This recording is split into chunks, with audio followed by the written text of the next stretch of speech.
Waa'ee cittoo namaa kenne keessa naman oggatu jetti Oromoon. Dhugaa Waaqayyoon ijoollee Oromoo oolmaa keessan maal jedhee akkan deebisuu hin beekani. Ani waan asiniin jedhu hin beeku saba koo. Oolmaan keessan humna kiyyaa ol ta'eera. Mucaa irratti argitan karaan hin beekulleedha. Obboleessa koo waan isin jedhu hin beeku. Rabbiin umrii kee haa dheeressu. Waan anaaf lee yaaddee kana kennuma dhuma hin qabne waan isiif haa kennu. Uffatan gaafa geema kiyyaa uffadhe uffata kana jechuudha. Ani leenca sii bituu hin danda'u uffata sii bitadhe Itoophiyaa taa'ee uffata kana naa erge jechuudha. Odoo sanumaan taa'u kaleessa immoo birrii tikkeettaan hidhamnaan birrii tikkeettaa dhabee dhiphannaanii hin dhiphatiin birriin naman caaltu dheet maallaqa Dubaay 1,000 naa erge. Mee maal jettan isin nama akkanaa maal jettanii galatoomii jettanii mee nama akkanaa maal jettanii galatoomii jettanii sanuu Itoophiyaa taa'ee biyya namni jireenyuun nasaati ol ta'e yaa obboleessa koo waan isin jedhu hin beekani ol lubbuun jiraadhe oolmaa kanaan deebisa. Nagaan koo kan jaalalaaf kabajaa bakka isin jirtanitti isiniif haa baay'atu. Hordoftoota chaanaalii kootii akkam nagaa keessanii ani nagaa kootii galata saabaga nagaa taatanii roonni aaraa mana koo dhuftan maamila koo ta'uun dagatinaa isiniin jedha. Warroonni dursa jirtan immoo laayik sheer godhaayi. Egaa obboleettiin keenya Ganni amma ammatti Joordaanuma jirti. Arra waan deemtu natti fakkaate akka leevishii jala seenetoo dhaggeeffadhetti. Video dursa isinitti argisiisan gubbaarratti maaltu ture seetan tikkeetta akka waan ofiishiitii kutatteetti jechaadha. Tikkeetta biyyaa qarshii ergee fi obboleessi keenya sun ofiishiitii akka kutatteetti. Ana waan na dhibe keessa jarri kun silaa ofii nama fudhatanii maaliifiin ijoolleen Joordaan keessa jirta waan sinii galuu qabu Ganniidhaan nama meeqa dhaga'een jechaadha. Micoon tokko biyya kooti ishiinis naannoodhuma kiyya turte tikkeetta qarshii ishiitiin baastee kuttee jechaadha.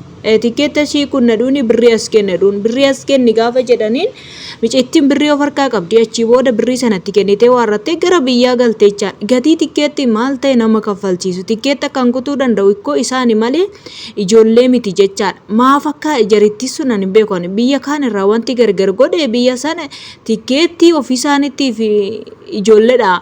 Immuruu fi birrii as kenninaatu situ kaffala jedhuun gatii tikkeetti situ kaffala ta'edhuun. Maaliif akkana akka godhan immoo ani garuu hin beeku jechaadha. Gatii tikkeetti akka seeratti madami nama fudhatte santu namaaf kuta yoo kan amma fakkeenyaaf iqaama hin qabdu Ganniin iqaama illee hin hojjisiifneef.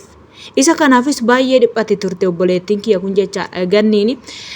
Iqaama tokko gaafa hin hojjetan yeroo galan keessatti boolee keessatti waan nama gaafatan iqaaman kee eessadhanii nama gaafatu paaspoortii nama gaafatu akkasuma tikkeetti irree nama gaafatu iqaaman irree bakka abbaa nama fudhate sana irra gaafatu iyyuudha.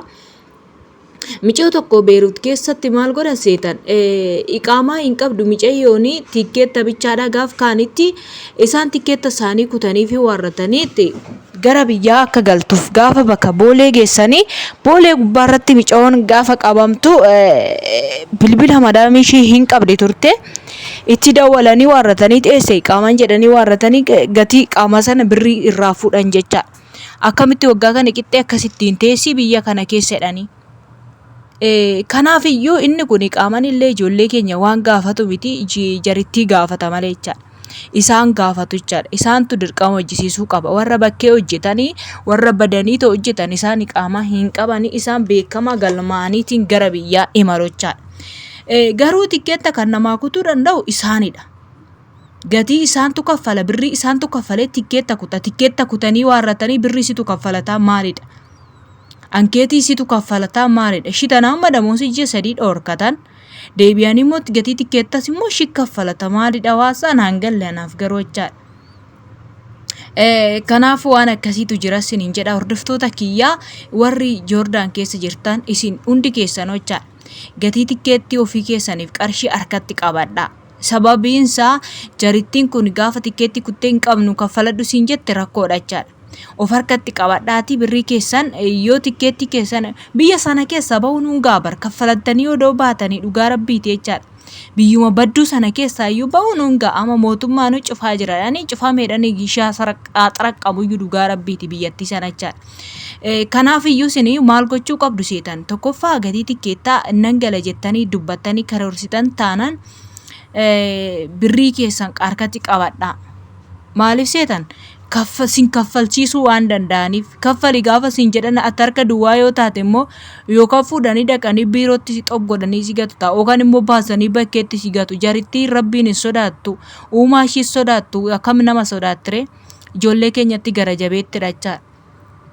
Kana waan akkasiiti sin gatii tikkeettii keessanii harkatti qabadha. Gatiin tikkeettii meeqa warra jettanii fi ijoollee baay'een na gaafachaa jirtu jechaadha. Garuu isinii gaafadhe isinitti hima mica ittiin galte sun amma ishiin kaffalattee galte jechaadha. Gaafadhee tanan isinitti himachaadha. Yookaan koomentii jalaan isinii kaa'uu hin danda'a. Wayin viidiyoo irratti illee isiniif dubbachuu hin danda'a. Isa kana isiniin jedha warra Joordaan keessa jirtan warri biyya garaagaraa keessa jirtan illee Saudi Arabiyaa warri jirtan Dubaay irree warri jirtan si warra bakkee jirtan isin galmooftanii gatii tikkeettaa keessanii mataa keessan kaffalattanii galtu. Innumti mana kontiraataa yoo ta'u jiranii kontiraata silaa maali kontiraata maqaatu kontiraata malee iqaamaa hin qabdu. Iqaamaa eegan qabaannetti maal kontiraata jedhama taa'u godoo biraa baatetu deemte iqaamaa hin qabdu bar.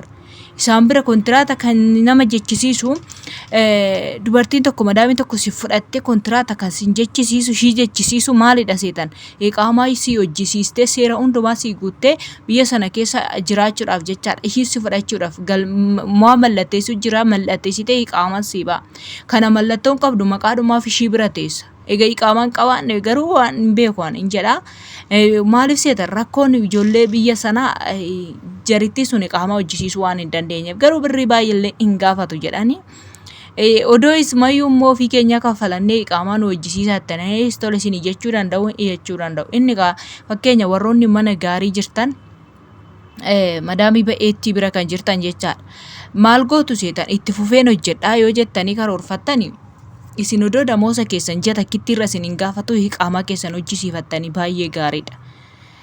Yeroodhuma galtaniif siniif irree gaariidha. Yoo akkasumattaan hojjedhaa madaamiin kiyya ishiitu kaffaluu qabaa ishiin na fudhate jettaniif dirqama ishii kaffaluu qaba gaafa sana akkasumatti teessanii gatii tikeettii keessanii qopheeffadha harka keessanitti qabadha.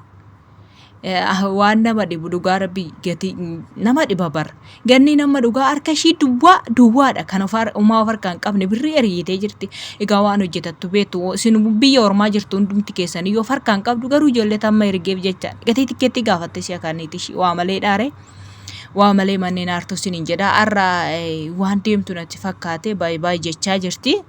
Waaqayyo dura shaabuu nagaadhaan ishee agashu biyya ishiitti nagumaan agaltu nagaadhaan biyya sana keessaa bahuu hin caala dhugaa rabbiin nagaadhaan biyya sana keessaa sinaa baasu obboloota koo biyya Joordaan keessa jirtan Itoophiyaadhuma keessatti rakkachuu dhiphachuu nu wayya dhugaa biyya gubattu hoo'aa ishii yoonaa qorri ishii yoo dhufes qorra ishii yoonaa gubaa ishii qoonqoo ishii midhaan bishaan seeran kan hin qabne biyya iyyeetti gadadamtu dhugaa biyya teenya wayya. Isin jechuun barbaada waan dhaggeeffattaniif hedduu takka galatoomaa yaada qabdan immoo koomentii jalatti naa barreessaa laak sheer godhaa maamila koo ta'uu hin dagatinaa baay'ee turtii gaarii.